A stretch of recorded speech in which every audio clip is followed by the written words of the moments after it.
आप देख रहे हैं इंडिया टाउन न्यूज, भारत की बात। नमस्कार, स्वागत है आपका इंडिया टाउन न्यूज में। मैं हूं आपके साथ संजना कुशवाहा। ये रिपोर्ट है उस स्कूल की जहां कभी नवाब की अंग्रेज बेगम रहा करती। आलीशान महल, सुंदर बाग बगीचे और फव्वारों से सजी ये हवेली आज पूरी तरह से जर्जर हो चुकी है। जी हां, हम बात करें मध्य प्रदेश के रतलाम जिले के जावरा शहर की शासकीय कमला नेहरू कन्या उच्चतर माध्यमिक विद्यालय, जहां 650 बालिकाएं पढ़ाई कर रही हैं, वो भी टूटती छतों, टपकते पानी और बिजली के लटकते तारों के बीच। अब जरा सोचिए, जिस भवन में देश के पहले प्रधानमंत्री जवाहरलाल नेहरू रात गुजार चुके हैं, वो आज खुद बचाव की गुहार लगा रहा है। स्कूल की छतें कब गिर जाएं, कोई भरोसा नहीं। जिम्मेदार अधिकारी चुप हैं और छात्राएं मजबूरी में रोज मौत के साए में बैठकर पढ़ाई कर रही। देखिए हमारी खास रिपोर्ट।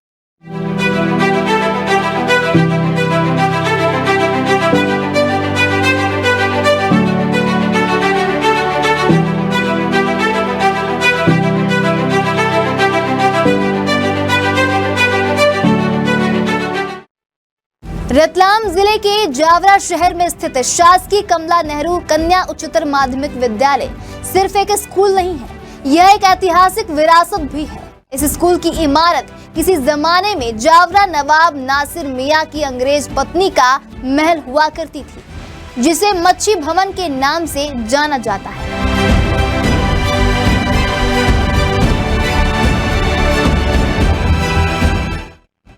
यह हवेली 1948 से स्कूल में तब्दील हुई, जहां अब 650 से अधिक बालिकाएं अध्ययन कर रही हैं। लेकिन अफसोस, आज ये इमारत बदहाली की मिसाल बन चुकी है।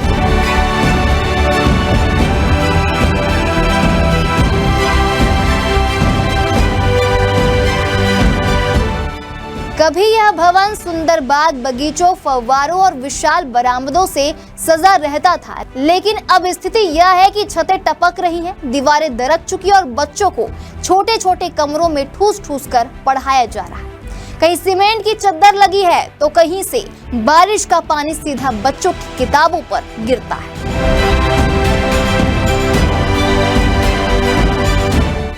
यहाँ पानी की बहुत ज़्यादा समस्या है, कोई बैठ नहीं पाता है और बाहर सब बहुत ज़्यादा ही परेशानी आती है। कापी किताबें आप लोगों की कापी की गिलास हो जाती है और बेंचें भी मतलब थोड़ी इधर उधर, बच्चे मारते नहीं क्लास में। वहाँ आगे हॉल मतलब ऐसा गिरने जैसा हो रहा, पूरा सही साठ वगैरह सब हो जाए। सर हम पढ़ाई करते ना तो छत से पानी गिरता है, किताबें गीली हो जाती है। कितने कौन सी क्लास लगती है यहाँ पे? 9th class. कितने बच्चे पढ़ रहे होंगे यहाँ पे 70 जो है। तो आपने जो पानी टपक रहा है इसकी शिकायत कहीं आपने हमने की थी तो वगैरह बजट नहीं है अभी इतना। तो आप कैसे पढ़ाई करते हो? किताबें गीली हो जाती है। हाँ वो सर, हमारी कॉपी गीली हो जाती है, ने बैठने में भी दिक्कत आती है। कितने बच्चे पढ़ते हैं यहाँ पे? 60 बच्चे इस क्लास में। इस हवेली का इतिहास इतना महत्वपूर्ण है कि 8 मार्च 1954 को देश के पहले प्रधानमंत्री पंडित जवाहरलाल नेहरू भी इस कोठी में रात बिताए थे। उनके साथ मध्य प्रदेश के तत्कालीन मुख्यमंत्री कैलाश नाथ काटजू समेत कई गणमान्य अतिथि भी मौजूद थे। नेहरू की उस रात की याद में आज भी कोठी की दीवार पर एक शिलालेख लगा हुआ है। आपको बता दें, पंडित नेहरू को बच्चों से कितना प्रेम था ये सब जानते हैं, लेकिन उन्हीं की याद में बना ये स्कूल आज खुद बच्चों के लिए खतरा से खाली नहीं।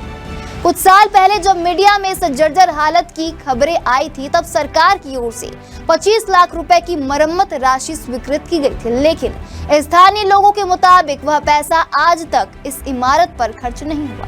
ना छत की मरम्मत हुई, ना खिड़कियां सुधरी और ना ही स्कूल भवन की दीवारों को सहारा मिला। देखो, मैंने हर एक प्रशासन को पूरे आवेदन भी इतना किया, पत्र व्यवहार भी किए और मैंने हर बार ये कहा कि इसकी मरम्मत की जाए, रखरखाव की जाए, लेकिन आज तक इस पर सर कोई कार्रवाई नहीं हुई।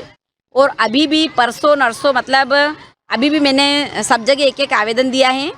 और पिछली बार यहाँ पे जो जिला शिक्षा अधिकारी जो अभी मंदसौर चले गए और रिटायरमेंट उनका हो चुका है, उनके द्वारा इस बिल्डिंग का निरीक्षण किया गया था और उनके माध्यम से एक पत्र लोक निर्माण विभाग को दिया गया था कि वास्तव में इस बिल्डिंग की वास्तविक स्थिति क्या है, इसकी जांच कर रिपोर्ट दी जाए।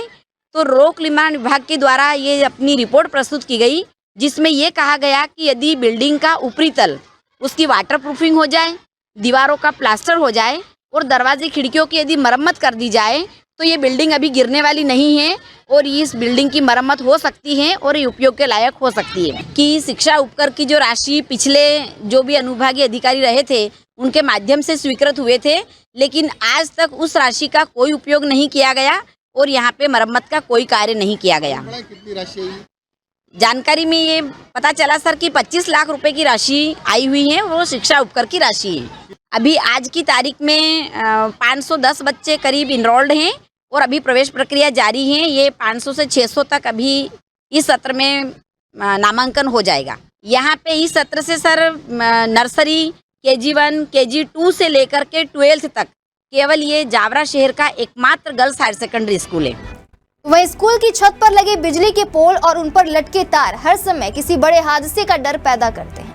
कई जगह तो तार स्कूल भवन से होकर गुजर रहे हैं। स्कूल प्रबंधन ने कई बार विद्युत विभाग को पत्र लिखकर इस स्थिति को सुधारे जाने की मांग की, लेकिन कोई कार्रवाई नहीं की गई। स्कूल में खेल मैदान की स्थिति भी बेहद खराब है। बारिश के मौसम में मैदान कीचड़ से भर जाता है और जगह जगह गड्ढे बन जाते हैं। छात्राओं को ना तो खेल का अवसर मिल पाता है और ना ही सुरक्षित तरीके से स्कूल तक आना जाना संभव हो पाता है। तो वह इस पूरे मामले में जब जावरा विकासखंड शिक्षा अधिकारी ज्योति पटेल से संपर्क किया गया तो वो मीडिया से बचती नजर आई। ना कोई स्पष्ट जवाब मिला, ना ही कोई आश्वासन कि कब तक हालात सुधरेंगे। पालक और शिक्षक दोनों चिंतित हैं, लेकिन सबसे ज्यादा प्रभावित हैं 650 छात्राएं, जिन्हें हर दिन जान की बाजी लगाकर पढ़ाई करनी पड़ रही है। इतिहास गवाह है कि इस स्कूल की कोठी कभी शान हुआ करती थी। यदि सरकार और प्रशासन समय रहते ध्यान दे तो ये इमारत फिर से नया रूप ले सकती, लेकिन अगर अब भी नजरअंदाजी जारी रही तो भविष्य में कोई बड़ा हादसा होना तय। फिलहाल अभी के लिए इतना ही। अगली बार फिर हाजिर हूँ एक नए विषय को लेकर। तब तक के लिए देखते रहिए इंडिया टाउन न्यूज, भारत की बात।